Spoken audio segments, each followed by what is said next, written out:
반갑습니다. 오늘 우리가 살필 다니엘서는 그 문학적 형식에 있어서 묵시문학 혹은 저항문학으로 분류가 됩니다. 이 다니엘서는 에덴 동산부터 시작된 하나님의 백성들과 사단의 백성들 간의 싸움을 기록하고 있습니다. 사탄의 백성들로 대표되는 느부갓네살이 하나님의 백성들로 대표되는 다니엘과 그 세 친구들을 공격을 합니다. 이때 하나님의 백성들인 다니엘과 그 세 친구들이 믿음으로 저항하고 승리를 하게 됩니다. 그래서 다니엘서를 저항문학이라고 이야기를 합니다. 이 다니엘서는 세상의 권세가 아무리 클지라도 그것이 결코 교회에 속한 하나님의 자녀들을 이기지 못할 것이라고 하는 사실을 가르쳐 줍니다. 또한 이 다니엘서는 후대의 교회가 이 세상으로부터 어떠한 도전을 받기를 받아도 용기를 잃지 않고 투쟁을 계속할 수 있는 동기와 힘을 제시하여 주고 있습니다. 이것이 바로 저항문학이 주는 유익한 점이라고 이야기할 수 있습니다. 실제로 이 저항문서인 이 다니엘서는 후대의 많은 교회들에게 큰 위로와 힘과 용기를 주었습니다. 과거 일본 사람들이 한국 교회를 박해했을 때 한국 교회에 속한 충성된 종들은 이 책을 펴 읽음으로 신사참배를 강요하는 일본 군들과 맞서 신앙을 지킬 용기를 얻게 되었습니다. 또 6.25 사변 당시 북한의 남침으로 점령지에서 순환을 당한 교인들도 이 책을 펴 읽음으로 적그리스도에게 저항할 용기를 얻게 되었습니다. 이처럼 저항문서인 다니엘서는 과거의 교회들에게만 저항할 용기를 주는 것이 아니라 오늘날 모든 교회에게 그리고 앞으로 오게 될 미래의 모든 성도와 교회들에게도 사탄의 공격에 저항할 용기와 힘을 줍니다. 그러므로 오늘 우리는 엄청난 사탄의 공격에 믿음으로 저항하여서 결국 승리한 다니엘과 그 세 친구들의 이야기를 살펴보므로 우리도 사탄의 공격에서 승리할 수 있는 지혜와 저항할 수 있는 용기를 얻는 은혜의 시간을 갖고자 원합니다. 오늘 본문을 보게 되면 사탄이 교회에 속한 성도들을 공격한다라고 하는 사실을 너무나도 잘 보여주고 있습니다. 먼저 1절을 읽어보도록 하겠습니다. 다 같이 1절 읽겠습니다. 다 같이 읽습니다. 유다 왕 여호야김이 다스린 지 3년이 되는 해에 바벨론 왕 느부갓네살이 예루살렘에 이르러 성을 에워싸더니 이스라엘 북쪽에 바벨론을 세운 젊은 왕 느부갓네살은 이제 먼저 북이스라엘을 점령을 하게 되었습니다. 북이스라엘을 점령한 느부갓네살은 이후에 남쪽에 있는 남유다를 침공해서 예루살렘 성을 포위하게 되었고 결국 남유다와의 전쟁에서 승리를 하게 되었습니다. 남유다의 전쟁에서 승리를 한 느부갓네살은 유다 안에 귀한 물건들, 보물들, 하나님의 전 기구까지도 자신의 나라로 가지고 가게 되었습니다. 이것은 전쟁에서 이긴 왕의 당연한 권리였습니다.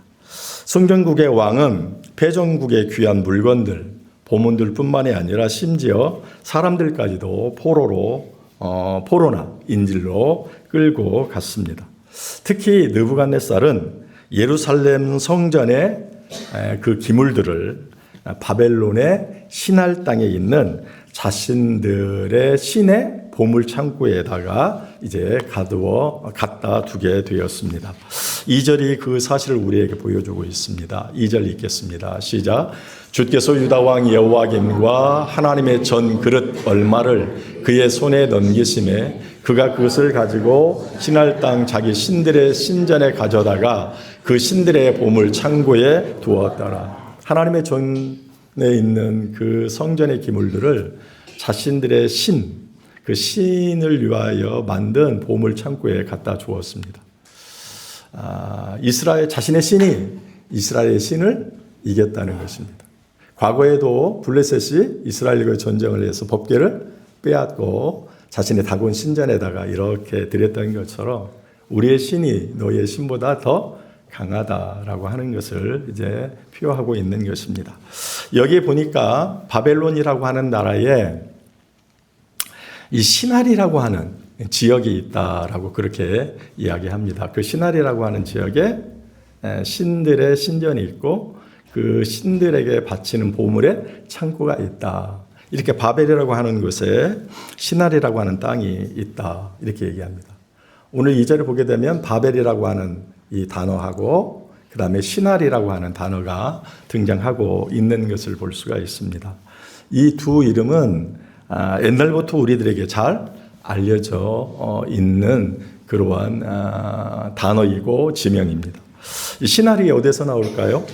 창세기 11장을 보게 되면 노아 홍수 후에 사람들이 이렇게 얘기하죠. 자, 성읍과 탑을 건설하여 그 탑 꼭대기를 하늘에 닿게 하여 우리 이름을 내자. 그리고 흩어짐을 면하자라고 이렇게 이야기를 해요.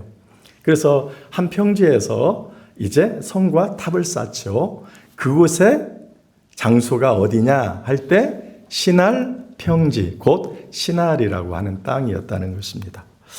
따라서 이 시날이라고 하는 이 땅은 하나님을 반역한 땅의 대명사가 되었습니다. 왜냐하면 하나님께서 사람을 창조하시고 그 사람들에게 뭐라고 말씀하셨느냐 하면 생육하고 번성하고 땅에 충만하라 그랬습니다.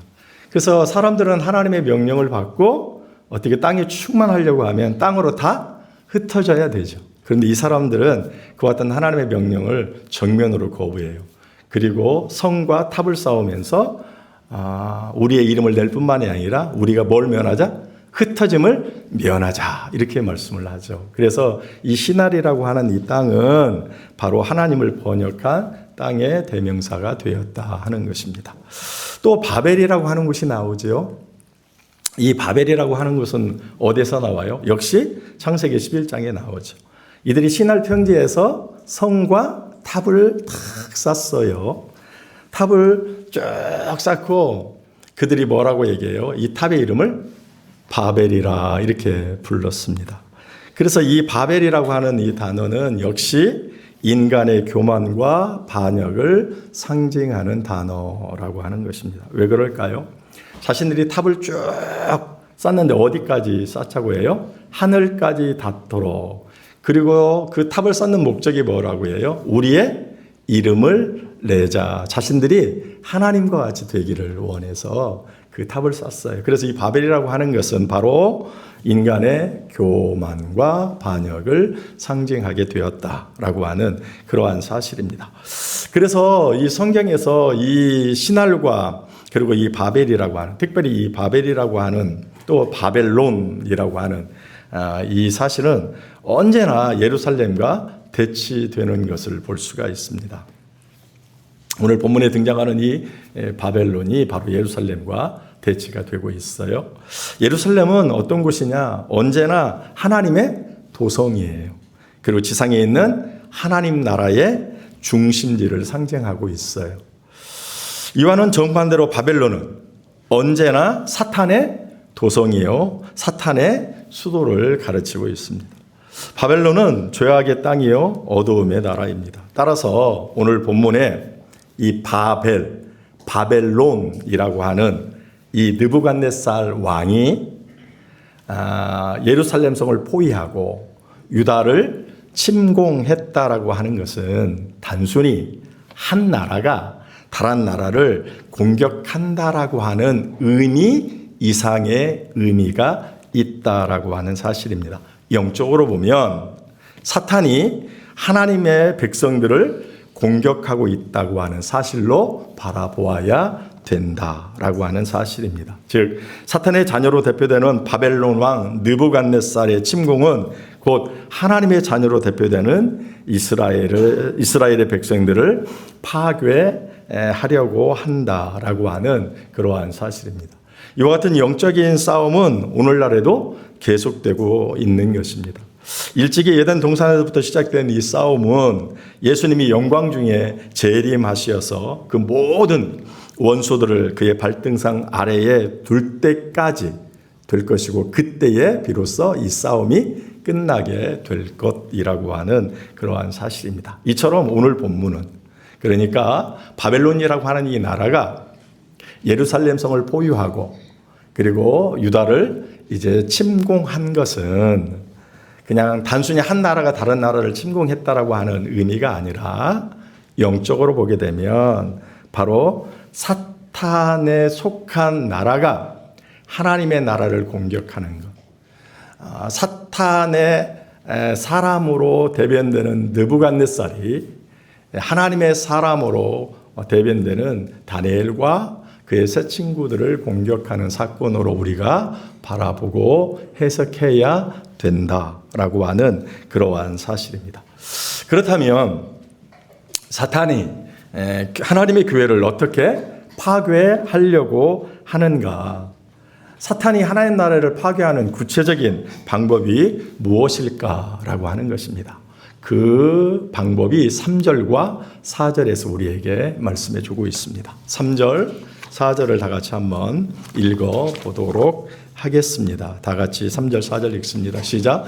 왕이 황관장 아스보나스에게 말하여 이스라엘 자손 중에서 왕족과 귀족 몇 사람 곧 흠이 없고 용모가 아름다우며 모든 지혜를 통찰하며 지식에 통달하며 학문에 익숙하여 왕궁에 설만한 소년을 데려오게 하고 그들에게 갈대아 사람의 학문과 언어를 가르치게 하였고.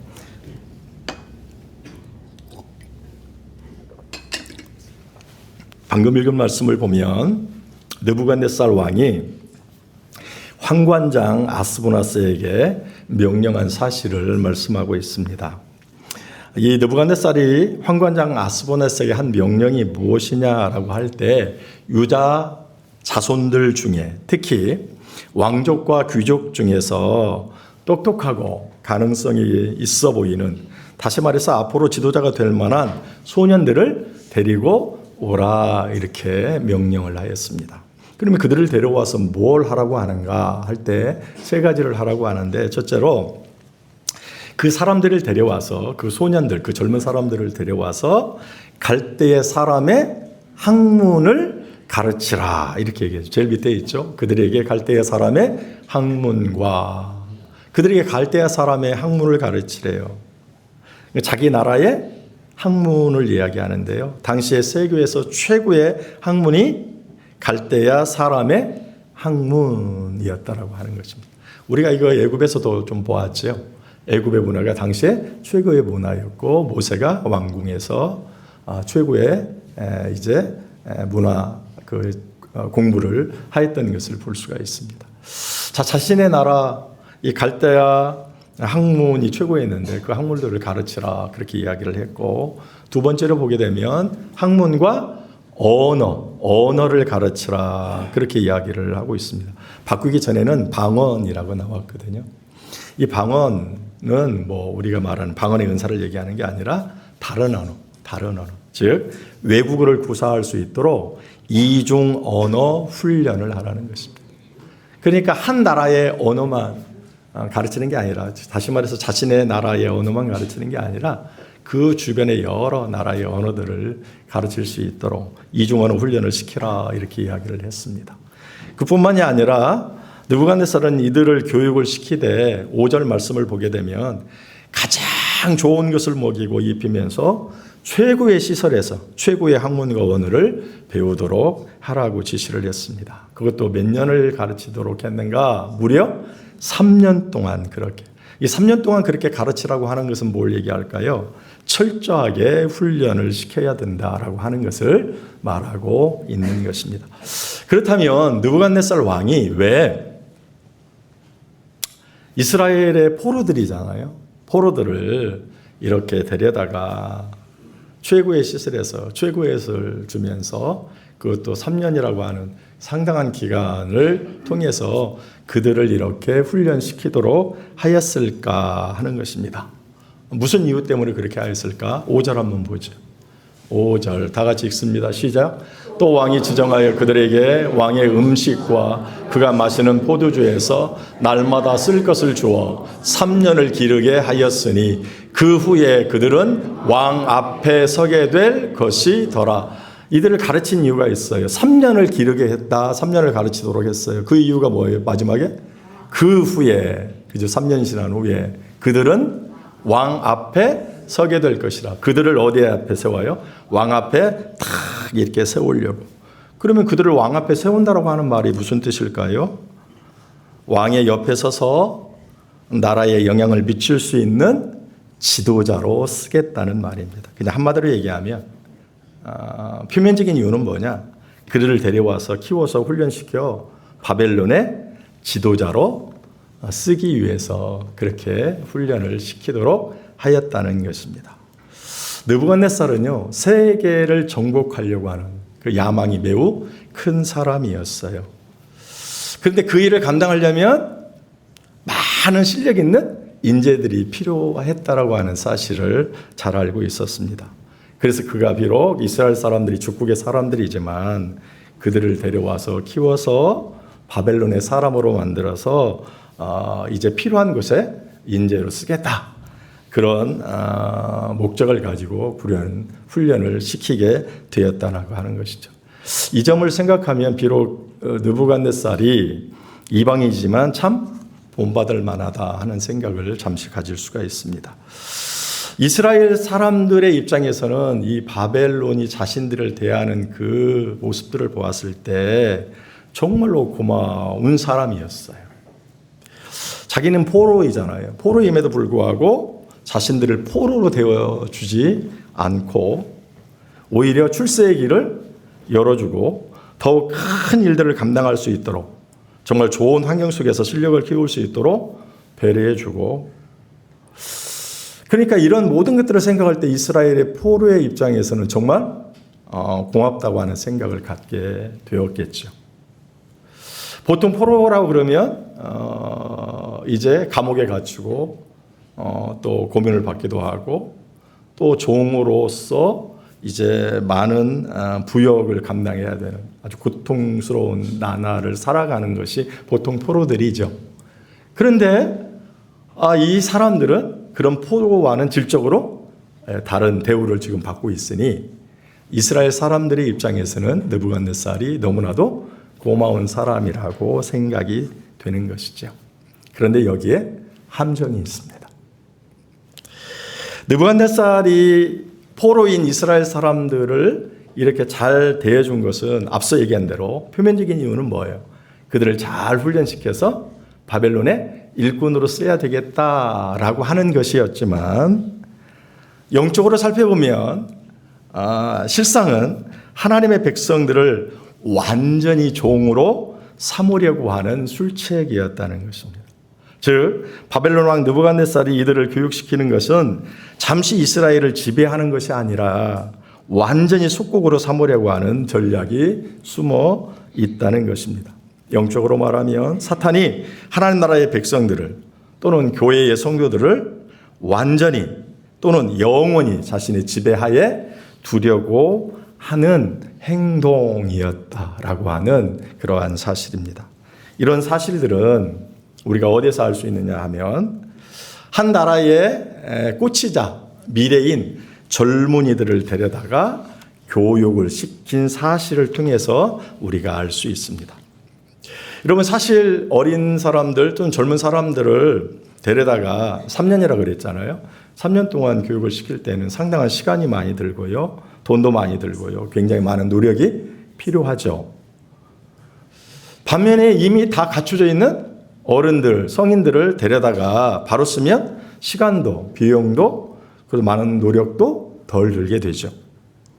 이렇게 따지면 효율성에 있어서 이미 다 갖춰져 있는 일꾼들을 데려다가 그냥 쓰면 되거든요. 그럼에도 불구하고 왜 돈도 많이 들고 시간도 많이 들고 굉장히 많이 노력을 필요하고 하는 이 어린 친구들 또 젊은 사람들을 데려다가 그렇게 교육을 시킬까 하는 것입니다. 왜 그랬을까요? 어른들을 데려다 쓰면요. 여러분 어른들은 어떠냐? 이미 자신의 생각이 있고 고집이 있고 주관이 있어요. 자신의 철학이 확고한 사람은 쉽게 변하지 않습니다. 반면에 10대와 20대 젊은이들은 어떻습니까? 새로운 것을 보면 그대로 받아들이고 자신의 것으로 만드는 특징이 있습니다. 그래서 교육학자들이 이렇게 얘기를 해요. 젊은 사람들은 어린 시절에 무엇을 교육받느냐에 따라, 다르게 표현하면 어떤 영향을 받느냐에 따라 그 사람의 일생을 결정하게 된다. 성경도 역시 이런 말씀을 해요. 잠언 22장 6절에 마땅히 행할 길을 아이에게 가르치라. 그리하면 늙어도 그것을 떠나지 아니하리라. 나이가 30이 되고 40이 되고 50이 되어서 아니면 그보다 더 늦게 예수를 믿는 것 너무너무 중요하죠. 그러나 진짜 이 세상에서 영향력을 발휘하는 그리스도인이 되기를 원한다면 어린 시절부터 하나님을 믿고 하나님의 말씀의 교육과 훈련을 받아야, 그래야 세상을 주도할 수 있는, 세상에게 선한 영향력을 끼칠 수 있는 그러한 사람, 그러한 종으로 쓰임을 받게 된다라고 하는 사실입니다. 느부갓네살이 이런 사실을 너무 잘 아는 거예요. 어른 갖다가 쓰면 뭐 여러 면에 있어서 시간도 비용도 노력도 들지만 어린 아이들을 가르쳐서 자신의 나라의 학문과 문화를, 그다음에 종교를 가르치면 그들은 완전히 바벨론화 된다는 거예요. 자신의 사람으로 그렇게 살아갈 수 있다는 거예요. 그래서 어렸을 때 교육이 대단히 중요해요. 여러분, 중국 그러면 우리는 언뜻 보면 종교의 자유가 없다 그러는데 그렇잖아요. 중국에는 종교의 자유가 있어요. 헌법이에요. 종교를 누구나 선택할 수 있는 자유가 있다고 딱 명문화되어 있어요. 그래서 내가 기독교를 선택하든지 불교를 선택할 수 있어요. 기타 다른 종교를 선택할 수 있어요. 단 18세 이후에만 가능하다 이 얘기를 하는 거예요. 그러면 왜 18세 이후에 가능하다고 할까?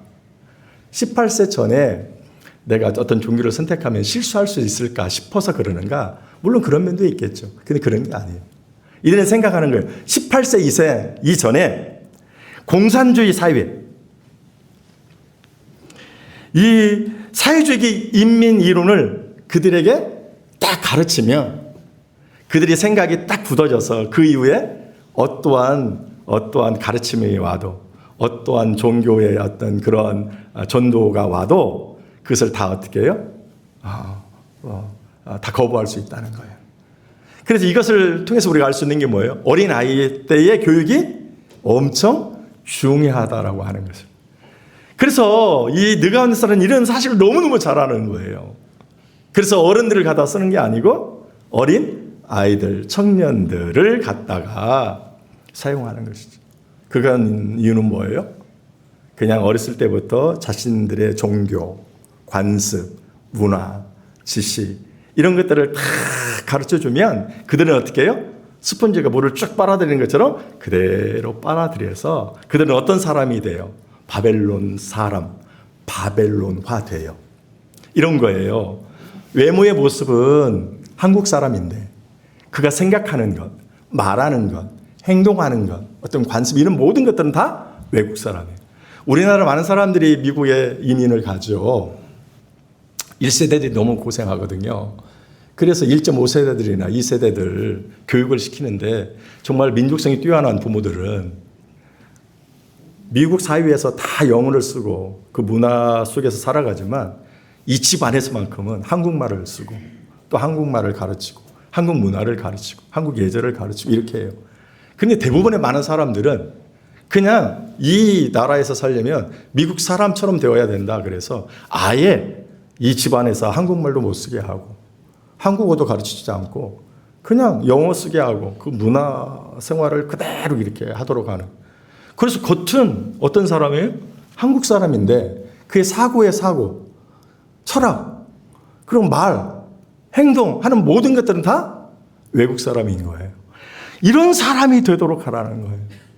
느부갓네살의 이스라엘 포로를 잘 대해주는 것 같지만 그러나 그 속에는 어른들이 아닌 어린아이를 선택했다고 하는 것은 이 아이들을 완전히 바벨론화해서 이스라엘을 내가 잠시만 다스리는 게 아니라 영원히 다스리는 거예요. 영적으로 보면 사탄이 하나님의 나라와 백성들을 그냥 일시적으로 하는 게 아니라 뭐예요? 영원히 내 아래 내 영향력에 두고 자가 원하는 그러한 은밀한 그러한 사단의 계규가 거기에 있다라고 하는 그러한 사실입니다.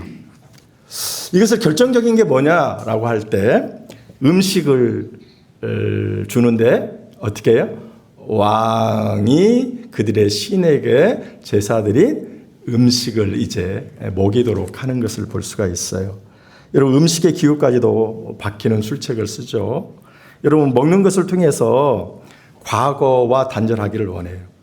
이 한 사람의 이 식성은요 자신의 정체성을 나타내요. 한국 사람들은 외국에 가도 뭘 먹어야 돼요? 김치하고 된장국을 먹어야 돼. 이게 한국 사람의 그냥 음식 자체가 뭘 나타내요? 내가 누구냐? 나 한국 사람이야. 그래서 한국 사람은 어떻게 외국 가면 김치 먹어야 되고 된장국 먹어야 돼. 이게 한국 사람의 정체성이에요. 음식은 그 사람이 누구인가를 나타내기도 해요. 그런데 지금 이 음식을 제공하죠. 바벨론 나라의 음식, 더더구나 신에게 바친 음식을 딱 제공해요. 그 자신의 정체성을 잊어버리게 만드는 것을 볼 수가 있어요. 교육이요. 이 교육은 뭐예요? 바벨론 나라의 교육을 시켜요. 이것은 그 사람의 생각을 완전히 바꿔놓는 거예요. 그 사람의 철학, 그 사람의 생각을 완전히. 그래서 바벨론 사람처럼 행동하게 하는 그러한 일들이 있죠. 더 중요한 게 있죠. 이름을 바꿔요. 이름. 우리가 일제에 창시계명이 했죠. 여기 이름을 싹 바꿔요. 우리가 잘 아는 바벨론은 이 다니엘은 히브리식 이름이죠. 다니엘, 하나냐, 미사엘, 아사랴. 근데 다니엘에게는 어떤 이름을 줘요? 벨드사셀이라고. 하나냐는 사드락, 미사엘은 메삭, 아사랴는 아벳느고라고 하는 이름을 줘요. 여러분 다니엘이 하나님은 재판관이라는 뜻이에요. 다니엘 뜻이 하나님은 재판관. 하나냐는 여호와는 은혜롭다라는 뜻이에요. 미사엘은 누가 하나님과 같은가 이런 뜻이에요. 아사랴는 여호와께서 도우신다. 근데 바벨론 사람들이 왕궁에서 이 사람들의 이름을 딱 바꿔줬어요. 그냥 부르기 쉽게 위해서 바꿨는가? 그렇지 않아요. 이 사람들이 이 사람의 이름이 뜻하고 있는 이 사람들의 이름이 무엇을 뜻하고 있는가를 알아요. 그럼 그들의 이름을 부를 때마다 그 이름이 뜻하고 있는 누구? 여호와 하나님을. 그리고 이들은 자꾸 그 자신의 이름을 불릴 때마다 내가 누구요? 하나님의 백성이요? 자녀라고 하는 그 하나님을 늘 기억하게 되는 거죠. 그래서 그들을 어떻게 이름을 싹 바꿔요. 그래서 이 이름의 뜻이 다 그들이 섬기는 신이 두 가지였는데 하나는 마드룩이라고 하는 거고 또 느보라고 하는 신인데 그 신과 관련된 이름으로 그 신을 찬양하는 이름으로 싹 이렇게 바꿔요. 그러니까 이 종교에 관련해서도 어떻게 완전히 종교를 부정하게 하고 하나님을 아예 생각하지 못하게 하는 먹는 걸 통해서 습관, 공부를 통해서 생각에 완전히 바꾸고 지식을 그 다음에 이름을 계명하는 걸 통해서 그들의 종교까지도 완전히 다 자신의 지배하에 두려고 하는 그 엄청난 계획이 숨겨져 있던 것을 볼 수가 있어요. 그냥 한마디로 얘기하면 이 바벨론 왕 느부갓네살이 이 다니엘과 그 세 친구들을 끌어다가 교육을 시키고 먹을 것을 제공하고 이름을 싹 바뀌었다라고 하는 이 사실은 그냥 딱 한마디로 얘기하면 너희 바벨론 사람이 되어야 돼. 이렇게 얘기합니다. 오늘날로 말하면 너희가 신자라고 하는 성도라고 하는 이름은 가지고 있는데 세상에서 명목적인 신자, 이름뿐인 신자, 겉으로는 참 믿는 사람 같은데 세상에서는 믿지 않는 사람과 똑같은 사람이 되라는 거예요. 믿지 않는 사람과 똑같은 생각을 가지고 똑같은 행동을 하고 똑같은 가치관을 가지고 모든 것을 판단하고 나가라. 교회 안에서만 신자고 세상에 나가서는 세상 사람들하고 전혀 구별되지 않는 똑같은 사람, 똑같은 생각, 똑같은 삶을 살아가라는 거예요. 이게 사탄이 하나님의 백성들을 공격하는 그 공격의 내용이에요. 이 공격은 오늘날에도 우리에게 그대로 이루어지고 있다는 거예요. 세상에 가서 이 험한 세상에서 살아가려면, 출세하려면, 성공하려면 믿는 사람처럼 살아서는, 그들과는 구별된 삶을 살아서는 안 된다는 거예요. 그냥 세상 사람들처럼 똑같이 생각하고 똑같이 말하고 똑같이 행동해야 이 험한 세상에서 핍박받지 않고 이 세상에서 내가 편안하게 성공하며 살아갈 수 있다는 거예요. 이게 느부갓네살이 다니엘과 그 세 친구들을 공격하는 공격의 내용이에요. 바벨론화 되라. 아니 그냥 바벨론 사람이 되라. 세상 사람들처럼 되라. 세상 사람들처럼 생각하고 행동하고 그렇게 살아라. 이렇게 사단이 우리를 공격해요. 근데 이 공격이 아주 미묘한 거예요. 큰 거 아니에요. 먹는 거, 공부하는 거, 뭐 이름을 바꾸는 정도. 이게 뭐 오늘 그냥 우리를 공격할 때 막 대놓고 막 칼을 우리 목에다 대고 너 예수 믿을래 안 믿을래 이렇게 공격 안 해요. 아주 자연스럽게 그냥 아무것도 아니잖아. 야 그거 죄서 그 음식이 뭐가 악해? 아 뭐가 음식이 문제야? 아 음식을 내신 건 하나님이잖아. 아 저들이 잘못 사용할 뿐이지. 그러니 뭐요? 아 그냥 보고 그게 뭐가 어때? 아이 너희는 왜 그렇게 유별나? 아 이런 뭐 좀 바꾸면 어때? 아 우리를 죽이는 것도 아니고 그냥 이름 바꿔. 아 우리가 이런 문화를 잘 배우는 거 뭐 어때? 아 그냥 배우면 되잖아. 오늘도 우리 주변에 있는 친구들이요, 가족들이요, 이 세상의 문화 매체가요, 우리로 하여금 자연스럽게 바벨론화 될 수 있도록, 세상 사람화 될 수 있도록 우리를 공격한다니까요. 여러분 유튜브 많이 보시죠? 유튜브 요즘에 잘하면 구독수 있고 거기에 따라서 엄청난 수익을. 여러분 유튜브 보면 그래요. 남녀 이렇게 나와가지고 잠자리 가져봤어요? 이렇게 얘기합니다. 아니, 저는 몇 번 가져봤다. 여러분 옛날에는 그런 얘기 감히 할 수 있었을까요? 자연스럽습니다. 온낮 해봤어요? 하룻밤 그냥 모르는 사람하고 만나가지고 엔조이 즐기고 그렇게 해봤어요? 예. 남자의 사유자가 여자 패널한테 물어보면 여자가요? 이 유튜브는 다 전 세계에 공개되는 거 아닙니까? 근데 얘기합니다. 예. 저는 그런 거 가져봤어요. 뭐 한두 번도 아니고 몇 번. 그럼 언제 키스해봤어요? 언제 잠자리 가보셨어요? 그것도 얘기합니다. 얼마 전에. 그래가지고 이런 게 자꾸 우리에게 공격이 옵니다. 그래서 그냥 하룻밤 자는 거 아무 일도 아닌 것처럼, 순결을 잇는 거 그냥 아무것도 아닌 것처럼 그냥 얼마든지 즐길 수 있다는 거예요.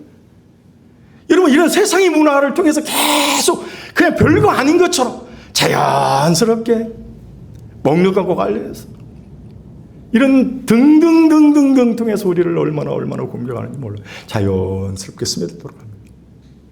그래서 이름뿐인 기독교인 그런 삶을 살도록. 이와 같은 공격을 받았을 때 다니엘과 그 세 친구들은 어떻게 했을까요? 다행이에요. 저항했다는 거 아니에요. 저항. 예, 내가 그렇게 하겠습니다. 순종한 게 아니고 뭐 했어요? 저항했다고요. 투쟁했다고요. 싸웠다고요. 그래서 뭐라고 다니엘이 이야기를 하는가 할 때 그 환관장에게 이야기를 하죠. 뭐라고 이야기를 하는가 할 때 대체 음식을 좀 저한테 마련해 주셨으면 좋겠습니다. 이렇게 이야기를 하고 있는 것을 볼 수가 있습니다. 자, 한번 보십시다. 시간이 좀 돼서도 8절 다 같이 읽습니다. 8절 다 같이 읽습니다. 시작. 다니엘은 뜻을 정하여 왕의 음식과 그가 마시는 포도주로 자기를 더럽히지 아니하리라 하고 자기를 더럽히지 아니하도록 환관장에게 구하니. 여기서 뭐라고 얘기해요? 다니엘이 뭐 했대요? 뜻을 정했대요. 뜻. 그 뜻이 뭐래요? 왕의 음식과 그가 마시는 포도주를 자기를 더럽히지 아니하리라. 여기서 뜻이라고 하는 것은 뭐냐라고 할 때 내가 어떻게 살아야 할지를 결정했다는 거예요. 내 삶의 목적과 방향을 분명히 정했다는 거예요. 나는 저의 왕의 얘기대로 왕의 진미와 포도주와 이런 것을 먹으며 그냥 그가 하라는 대로 다 그렇게 하며 내가 살아가겠다. 바벨론화 되어서 세상 사람들과 이방 사람과 똑같은 그런 삶을 살아가겠다. 나의 편안과 성공을 위하여. 이게 아니고 나는 어떻게 해요? 이 땅의 삶을 살아가면서 불편할지라도 성공하지 못했을지라도 나는 왕의 진미와 포도주와 이런 것들을 먹지 않겠다. 뜻을 어떻게 해요? 분명히 정했다는 거예요. 이게 쉬웠을까요? 쉽지 않죠. 포로가 더더구나 당시에 세계를 주름잡고 있던 그 강력한 바벨론 왕 느부갓네살의 말을 거부한다? 결과가 어떻게 됐을까요? 죽음밖에 더 있겠어요. 그러니까 이거 뜻을 정했다라고 하는 것은 이 저항은 뭘 걸고 하는 거예요? 목숨 걸고 하는 거예요. 여러분이 세상이 동화되지 않으려면 웬만한 결심과 각오로 안 된다니까요. 내가 정말 목숨을 걸 것 같은, 내가 죽으면 죽으리라고 하는 엄청난 결심을 해야만 세상의 그 유혹에 내가 이제 이겨낼 수 있다니까요. 내가 세상 사람처럼 되지 않는다니까요. 어정쩡하면 다 잠식당해요. 그래서 이름뿐인 기독교인, 명목상의 기독교인, 교회 안에서만 성도요. 세상으로 나가면 세상 성도가 아니라 그냥 세상 사람이에요. 그렇다는 삶을 살 수밖에 없다라고 하는 그러한 사실. 여러분, 그렇게 결심해야 여러분 그 사단의 시험에서 이길 수 있다니까요. 자기 자신을 지킬 수 있어요. 거룩할 수 있어요. 이렇게 했을 때의 결과가 뭐죠? 자, 그냥 우리 결론을 보게 되면 17절 한번 볼까요? 17절 한번 읽겠습니다. 그리고 20절도 한번 보겠습니다. 17절 시작. 하나님이 이 내 손자에게 학문을 주시고 모든 서적을 깨닫게 하시고 지혜를 주셨으니 다니엘은 또 모든 환상과 꿈을 깨달아 알더라. 뭘 줬어요? 이 내 소년에게 다니엘을 비롯한 그 세 친구에게 뭐예요? 학문을 주시고 깨닫게 하시는 뭐예요? 지혜를 주었다. 그리고 다니엘은 특별히 환상과 꿈을 해석할 수 있는 그런 능력을 주셨다. 20절 한번 보죠. 다시 읽습니다. 시작. 왕이 그들에게 모든 일을 묻는 중에 그 지혜와 총명이 온 나라 박수와 술객보다 10배나 나은 줄을 아니라. 몇 배나 더하게 하셨다고요? 예. 기억해야 될 게 있어요. 이런 복을 왜 받았는가? 여러분, 유혹했을 때 저항하는 자에게 주시는 복이에요. 여기 분명히 왕이 환관장에게 누구를 데려오라고요? 유대 사람들.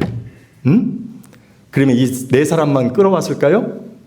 엄청나게 많은 유대의 사람들이 끌려왔겠죠. 근데 여기에 등장하는 사람들은 네 사람만 등장하고 나머지 사람들은 등장하지 않아요. 네 사람들에게만 하나님이 10배가 넘는 엄청난 복을 주셨다 그러는 것이죠.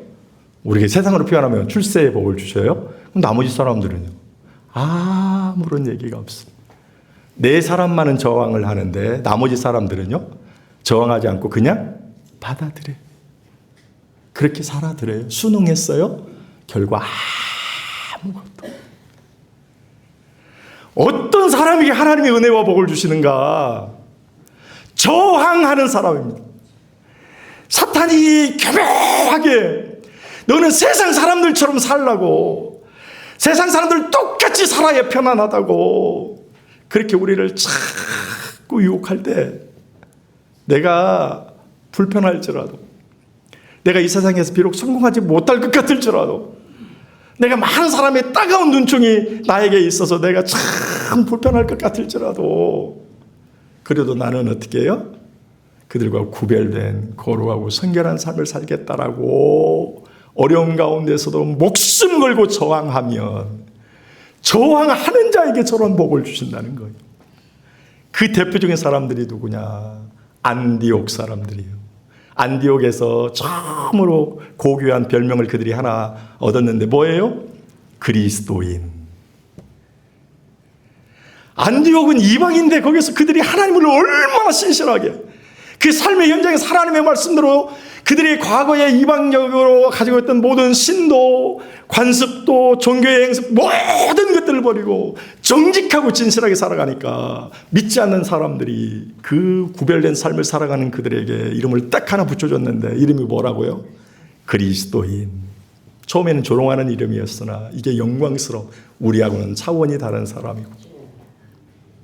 오늘 우리가 그 모든 것들을 거부하고 이 세상에서 그리스도인답게 구별되고 성결한 삶을 우리가 살아갈 때 어떤 유혹이 있을지라도 그 유혹에 내가 저항하고 그렇게 구별된 삶을 살아갈 때 하나님이 우리에게 복을 주신다는 거예요. 사도행전 2장에 가보면 많은 사람들이 이 초대교회 사람들을 보고 두려워했다. 왜 두려워하는가? 너무 구별되게 사는 거예요. 그 핍박과 환난 속에서도 그 말씀대로 그렇게 살아가는 거예요. 얼마나 그렇게 바르게 살아가는가. 그 사람들의 모습을 보면서 막 소름이 끼치고 내가 두려워했다. 오늘 우리가 그렇게 살아가야 된다. 그럴 때 하나님께서 우리에게 은혜와 복을 주신다. 사랑하는 귀한 성도 여러분, 오늘 우리가 속해 있는 모든 것들이 바벨론입니다. 가정, 직장, 학교, 사업의 터, 이 사회가 바벨론입니다. 내가 바벨론의 영향을 받으면서 살 것이냐? 그 바벨론 속에서 내가 믿는 자로 도리어 세상에 영향력을 끼치는 삶을 살 것이냐? 과연 나는 어떤 삶을 살고 있는가? 여러분의 신앙을 점검해 보시는 저와 안에서 하나님이 주신 놀라운 축복을 받는 복된 삶을 사시는 저와 여러분들 되시기를 예수님의 이름으로 축원을 드립니다. 기도하시겠습니다. 고마우신 아버지 하나님 은혜를 감사합니다. 오늘도 우리를 사랑하여 부르시고 말씀 앞에 세우시고 말씀을 경청케 하시고 그 말씀을 통해서 우리가 이 땅에서 어떠한 삶을 살아가야 되는지 아버지 우리가 세상 사람들처럼 살아가야 되는지 어떠한 어려움이 있을지라도 세상 사람들과는 구별된 거룩한 삶을 살아야 되는지 하나님 그 어떤 많은 유혹이 있을지라도 시험이 있을지라도 저항하여 우리의 신앙을 지킴으로 저희들이 하나님이 주시는 놀라운 축복을 받는 삶을 살아갈 수 있도록 도와주시옵소서. 예수님의 이름으로 감사 기도 올리옵나이다.